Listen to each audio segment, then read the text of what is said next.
to your daily Farm and Home Show, brought to you by the University of Kentucky Cooperative Extension Service. And now, here's your host.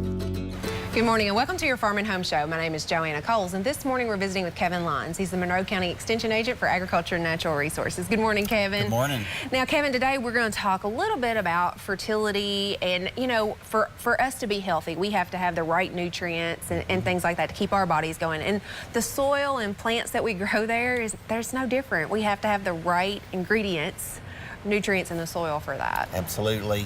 And I know we're just a little probably past prime time for pasture and hay fertility applications and those type of things. We've seen a lot of soil tests come through in the last few weeks, and that's really the main thing that's wanted to bring it to folks' attention is how they can use those soil tests to increase their production and at the same time increase their profitability. But you see a lot of we've come out of a hard year last year, weather-wise, a hard winter, and I commented to somebody just a couple of weeks ago, I don't think my farm has ever looked worse than it had about 2 weeks ago.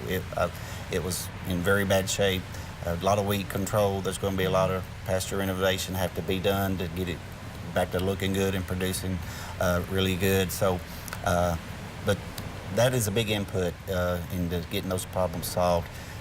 We're not going to focus so much on a home or a yard, but that same applies for that.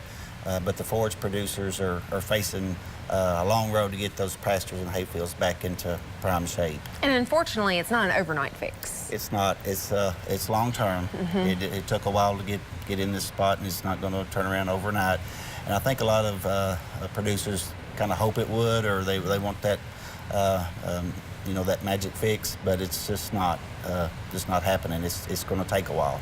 And you mentioned, you know, that some people put on some of that spring fertility, but if we need things like lime, it takes a little while for that to actually neutralize in the soil, and so it's a waiting game. It is at least 6 months, probably up to a year before your lime fully takes effect. And that, to me, that's the key. Is two things: get your fertility right and get your weeds under control, really before you really think about adding more seed in and reseeding things or doing a complete renovation. That's a totally different operation. But we need that fertility.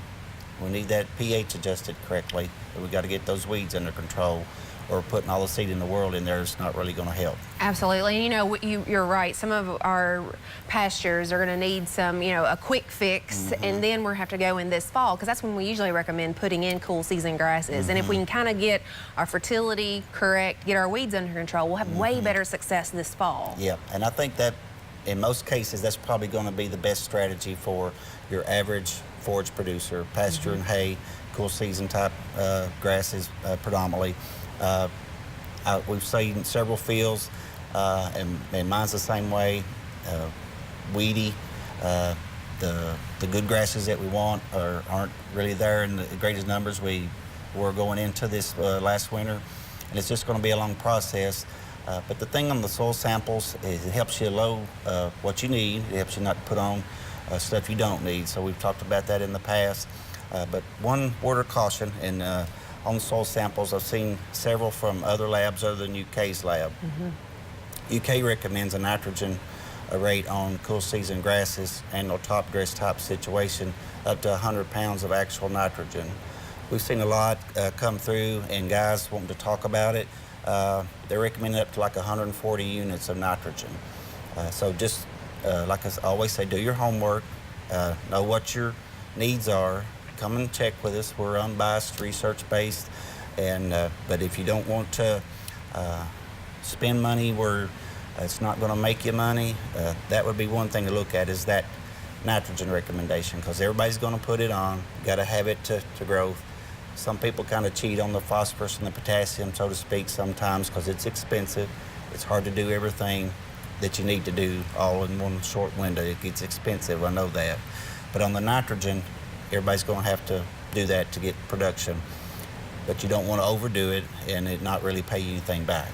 Yeah, so you brought along this guide, and it has lime and nutrient recommendations for a lot of our crops in there. And it's a good guideline. So if you have questions, it might be good to pick up AGR1. Absolutely. We've handed out several of those. You can go in there, see the research for yourself, see the recommendations for yourself, and look at that soil sample and make your own judgment.